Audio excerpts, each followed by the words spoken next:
Ok, on passe à la partie correction. Donc, comme d'habitude, vous trouvez le timecode dans la description si vous voulez avoir la correction d'une question bien précise.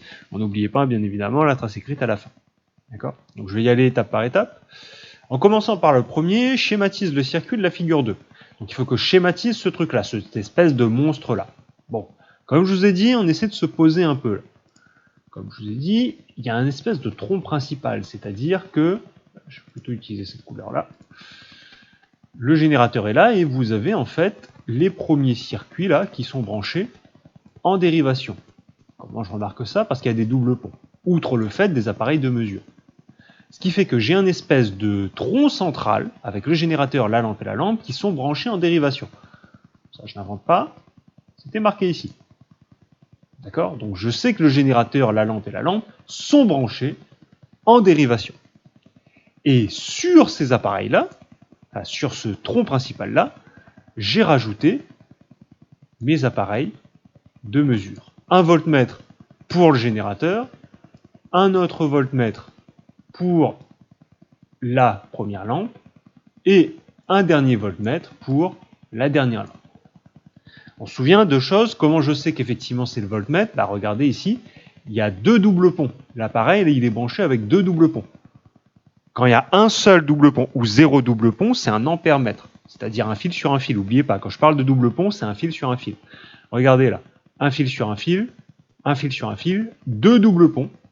Ça veut donc dire que mon appareil est branché en voltmètre. Autre façon, le cadran est réglé en voltmètre et plus difficile à voir, on utilise les boutons V et COM. D'accord?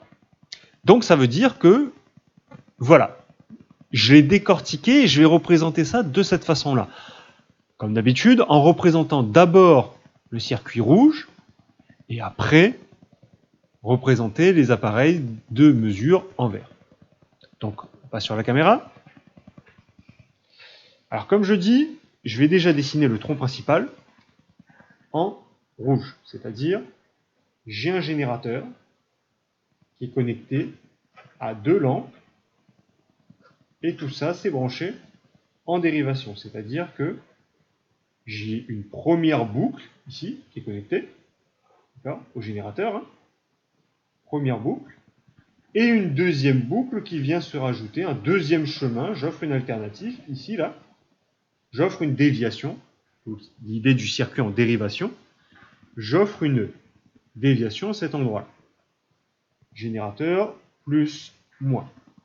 Donc là, j'ai dessiné le circuit principal, ce que je vous ai fait en rouge sur la feuille là.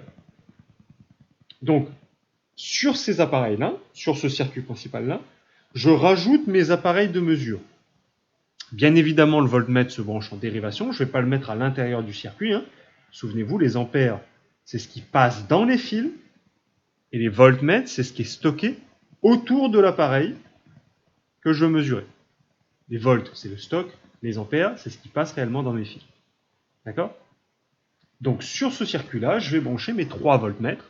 Celui qui va mesurer le générateur, celui qui va mesurer les deux autres. D'accord? Donc, je rajoute autour de mon appareil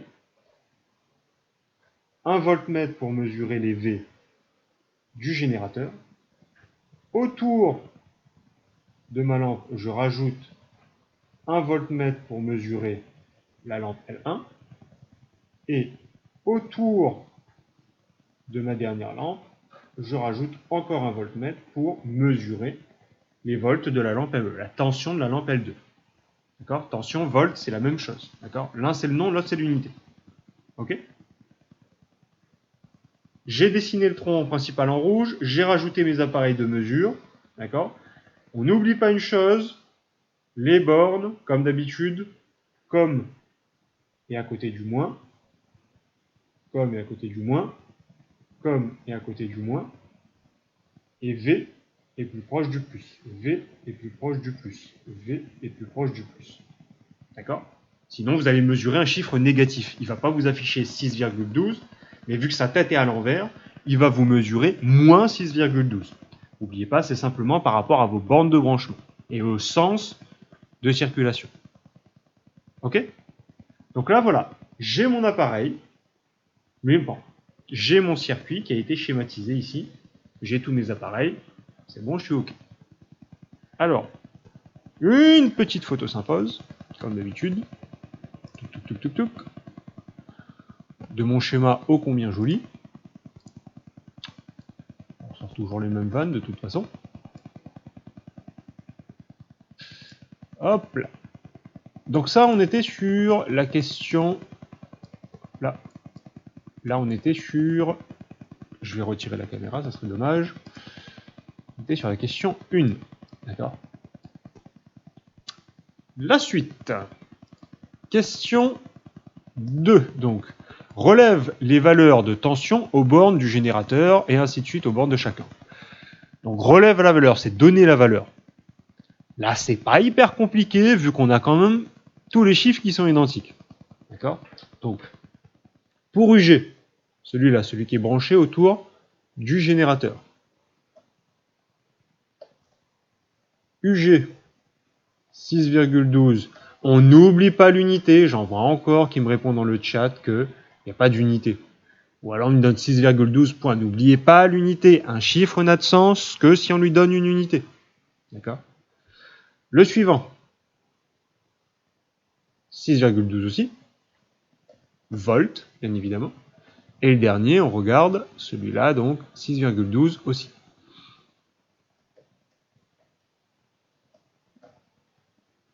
D'accord? Voilà, relève les valeurs, c'est donner les valeurs, donner les chiffres. Ok? La troisième question. Établir la relation entre UG, U1 et U2. Comme je répète, établir une relation, c'est en fait traduire ça mathématiquement. Qu'est-ce qu'on constate mathématiquement? D'accord? C'est écrire ça de façon mathématique. Dans un sens, ici, je l'ai mis de façon mathématique, mais il faudrait relier UG, U1 et U2, et pas uniquement les chiffres. Mais si on regarde les chiffres, 6,12, 6,12, 6,12, qu'est-ce qu'on constate? C'est les mêmes. Bon, le mot même, c'est pas un mot mathématique. On a un mot mathématique pour le mot même. C'est le mot égal. UG, U1 et U2 sont égales. Donc on se retrouve avec UG qui est égal à U1 qui est égal à U2. J'ai traduit ce phénomène-là, 6,12, le fait qu'ils ont tous la même valeur, par une relation mathématique. UG est égal à U1 est égal à U2. Ils sont tous égaux. Ok? Et donc ça veut dire que, question 4, à partir de cette relation, rédige une phrase qui énonce la loi des tensions pour les dipôles branchés en dérivation. En clair, on demande de généraliser. C'est-à-dire que si je rebranche encore un troisième appareil en dérivation, au vu des chiffres qui sont là, qu'est-ce qu'on va avoir comme valeur? 6,12. Si je rajoute encore un quatrième, 6,12. Si je rajoute encore un cinquième appareil, 6,12. Autant d'appareils que je rajoute, est-ce que les nombres de volts changent? Non. Donc dans le circuit en dérivation, là, le générateur il impose 6,12 et c'est exactement la même valeur qui se retrouve dans tous les appareils du circuit. D'accord? J'essaie de généraliser. C'est-à-dire que je suis parti du fait que 6,12 pour tous les appareils, donc ça veut dire que dans un circuit en dérivation, la tension qui est donnée par le générateur se retrouve dans tous les appareils. D'accord? Donc, dans un circuit en dérivation, la tension du générateur, G, est égale à la tension de tous les appareils branchés en dérivation dans le circuit. Ok, pour la question 4, l'objectif c'est d'essayer de généraliser, c'est-à-dire que ce que j'ai mis en place là, ce que je remarque, d'essayer de le généraliser à tous les appareils. Qu'est-ce qui se passe quand je branche en dérivation les appareils? Qu'est-ce qui se passe au niveau de la tension? La tension du générateur, elle va se retrouver partout. La tension du générateur égale à toutes les tensions, d'accord, à toutes les tensions de tous les appareils qui sont branchés dans le circuit. C'est-à-dire, j'aurais branché 10 volts ici, et le reste en dérivation. Ici, ça aurait été 10 volts, et ici, ça aurait été 10 volts. J'aurais branché un générateur de 4,5 volts, ici, j'aurais eu 4,5, et ici, j'aurais encore eu 4,5. D'accord ? Dans un circuit en dérivation, il n'y a pas de séparation. Souvenez-vous, avant, j'avais 6 volts dans le circuit en série. Quand j'avais 6 volts, il y avait une partie dans la première lampe, l'autre partie dans la deuxième lampe. Donc 3 volts, 3 volts. Ce que je vous avais montré avant, là, j'essaie de vous... Là. Un circuit de circuit en série, pardon, il y avait une partie 3 volts, une partie 3 volts. Or là, la question 4 me montre que dans un circuit en dérivation, si je mets 6 volts ici, je vais avoir 6 volts ici, je vais avoir 6 volts ici, je vais avoir 6 volts si je branche encore un troisième appareil, et si je branche encore un quatrième, un cinquième, ça sera toujours 6 volts. D'accord ? Question 5, histoire de compléter, de revenir un peu sur ces histoires d'adaptation. Là. Les lampes L1 et L2 sont adaptées au générateur. Parce que c'est ça l'objectif. Pourquoi on a cherché le côté adapté ? Alors je vais essayer de gommer un peu pour clarifier un peu la chose. Adapté, c'est lorsque la lampe brille normalement dans les bonnes conditions et ainsi de suite. Alors quand je regarde les deux lampes qui sont là, j'ai pas la même luminosité. On va considérer que L2 éclaire normalement, d'accord ? Même si certains ont pu dire éventuellement que ça éclaire trop fortement, à juste titre, hein, j'entends bien. Par contre, L1, c'est clair que la luminosité est trop faible. L1, sa luminosité est beaucoup trop faible. Est-ce qu'elle est adaptée au générateur ? Non. Clairement. Comment je sais ça ? Parce que regardez, sa luminosité est trop faible. Ça veut dire qu'on ne lui a pas donné suffisamment de puissance. Cet appareil-là n'est pas du tout adapté au générateur. On est en sous-tension presque, j'ai envie de dire. D'accord ? Pardon. Donc, le générateur, ici, donne 6 volts, sauf qu'elle éclaire beaucoup trop faiblement, donc elle n'est pas adaptée au générateur. D'accord ? On va se concentrer sur L1, L2, ça peut éventuellement faire débat. Mais pour moi, L2, ça éclaire quand même bien. Donc, on constate que L1 éclaire trop, j'ai envie de dire, faiblement. Je vais y arriver.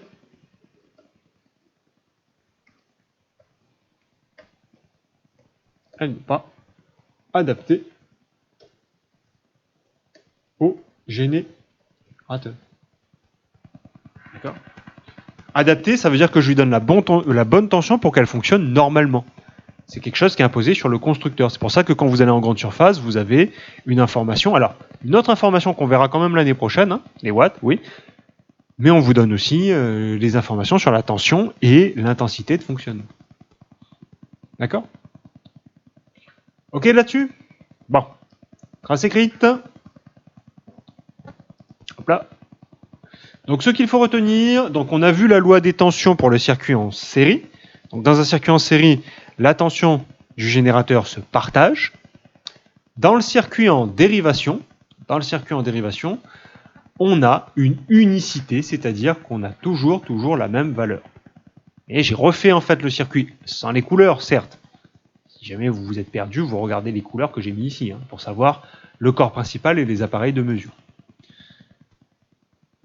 Et donc, dans le circuit en dérivation, l'avantage, c'est que si je donne 10 volts de générateur, je vais avoir 10 volts ici et 10 volts là. Si je mets 220, je vais avoir 220 ici et 220 ici. Pourquoi je parle de 220 ? Parce que c'est la tension des prises. D'accord ? Et c'est d'ailleurs pour ça que, réfléchissez un peu, vos multiprises, d'après vous, est-ce que c'est des prises qui sont branchées les uns à la suite des autres, en série, ou est-ce que c'est des prises qui sont branchées en dérivation ? Si vous êtes un peu logique par rapport à ce qu'on vient de voir, vous arrivez facilement à trouver. Donc, la loi d'unicité, la tension du générateur, UG, le nombre de volts du générateur, c'est égal à la tension des autres appareils, c'est-à-dire le nombre de volts des autres appareils. 10 volts, 10 volts, 10 volts. 5 volts, 5 volts, 5 volts. D'accord? Donc ça fait déjà 2 grosses lois. J'y vais vraiment, les activités sont courtes, mais j'y vais vraiment progressivement. Parce que là, on s'était intéressé au volt. On pourrait se dire que, bah, ok, les ampères, ça fonctionne de la même façon. Pas exactement. Donc on essaiera de voir dans les prochaines vidéos, justement, comment les ampères, l'intensité électrique, va se répartir en fonction du circuit. Et vous allez voir que c'est pareil, mais c'est pas pareil. Et ça, on verra ça dans les prochaines vidéos. D'accord? Donc, comme d'habitude, tenez-vous au courant sur les activités sur Web Collège ou l'anglais à propos de la chaîne, d'accord, pour avoir les informations concernant les classes virtuelles et concernant les exercices qui sont à faire. Ok, parce qu'on commence à déjà avoir quelques exercices là entre la dernière tâche complexe. Je termine avec les 2 autres activités pour faire une petite évaluation assez conséquente. Vraisemblablement, ce sera déjà revu quand je ferai l'évaluation. Donc sur ce, portez-vous bien, faites attention à vous, et je vous souhaite une bonne continuation. Allez, bye!